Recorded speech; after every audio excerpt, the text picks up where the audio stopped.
If you're thinking of starting your own hives, it'd be ideal if you could start to think about them in the September before the year that you actually pick up your bees. There are things such as overwintered colonies, and they sell out very, very quickly throughout all beekeeping suppliers. Because it's in the UK, the next time those spring nukes are available to you as a new beekeeper would be well into May, even into June and July, at which point the season's over. So my advice would be, if you're thinking about starting beekeeping, maybe do a course, do the course at the back end of the year before you want to actually start keeping bees.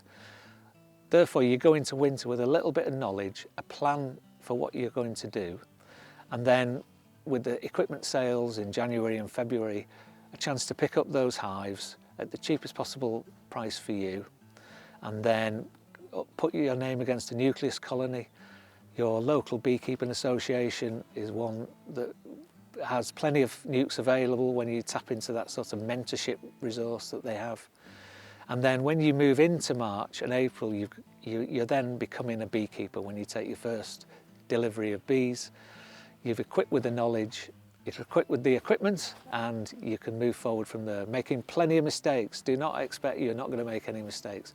It's then fine-tuning as you go along, learning how to manage the bees, learning how they are with you, you are with them. And by the end of the season, fingers crossed, you'd have a nice crop of honey to sell, great Christmas presents. You'll become very popular with your neighbours, even the ones who previously didn't like you. Will love you when they find out you've got local honey.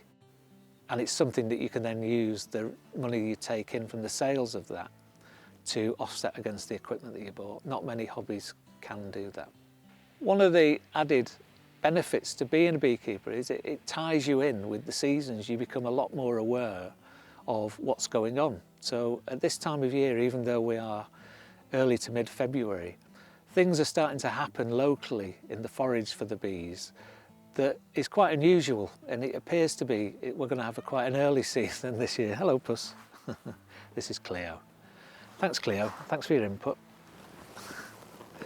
I think it's going to be a really early start to the year. So even though I think we've planned really well so far, I just get the feeling that we're going to get, as we always do, there's going to be things that we're going to I wish we'd have done that sooner. So it's going to be full out for the next few weeks, even though there's not much bee work to actually do, but full out, looking for those new sites, moving equipment in, getting equipment built. And so we can then be aware and take advantage of an early spring because it will change very quickly. We moved in here 6 years ago, and in the middle of February it was 24 degrees for 5 days. It's not been that in summer sometimes. It certainly wasn't last year that warm. So it does tie you into the landscape and just makes you much more aware of your local nature and forage and what's available, what the bees need. And so and in a very positive way. It's one of the real recommendations I would say for keeping bees. It sort of does invest you in the landscape. The beekeeping year generally starts around April, the beginning of April.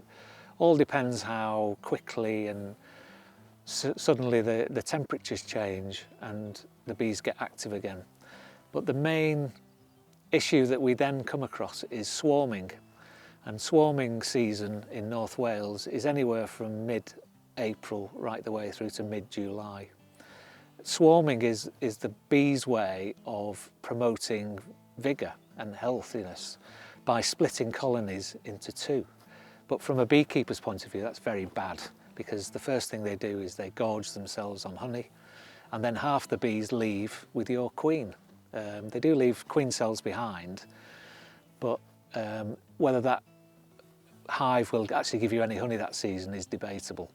So we try and convince the bees that they've stopped swarming, or rather they've swarmed already. That's by manipulations that we do on the hive. And we try and keep hold of our bees. Plus it's for our neighbours and people who have chimneys locally, it's not a good idea to be too cavalier with that sort of thing, where bees can end up causing other people a problem. It's been a cold winter this year, which is great. I think bees need that contrast between summer and winter. And we haven't had it for the last few years, it's just been warm but wet in winter. Cold winters kill off, it's what winters are for, it kills off pests and disease, kills off some of the weakness in colonies. So the ones that come through into the genuine start of the beekeeping season, mid-April onwards, they are really strong, they're motoring. There's a saying which is you take your winter losses back in September, and what that basically means is we don't invest in colonies that have limped along throughout the season or are obviously not going to make it, they're just not in the state, too weak, queen's not laying prolifically enough. So we'll split those colonies up and make other colonies, nucleus colonies from them. There's no point sort of investing money and time into something that you know is not going to be on its game when it's game time in April. So our plan for the channel is that we will have some videos which are long form and some which are quite short form, dealing with specific topics. If those topics are things you want to hear more about, please put them in the comments. This content should be driven by what's interesting and engaging to you, not about what we want to tell you about. So if you have specific concerns, comments, want to know a little bit more about things that we've just briefly touched on, please stick them in the comments, and our commitment back is that we'll certainly reply, and we'll try and build that into content we produce in the future. Have you got a sign off in mind? Well, this is it. Some people have a little thing. A saying though, but at the beginning, don't they? Yeah. Have you got anything or? Not particularly, no. But well, that's fine. Maybe we should have, but on the hoof, I can't. Buzz off. Yeah, buzz off. No. No?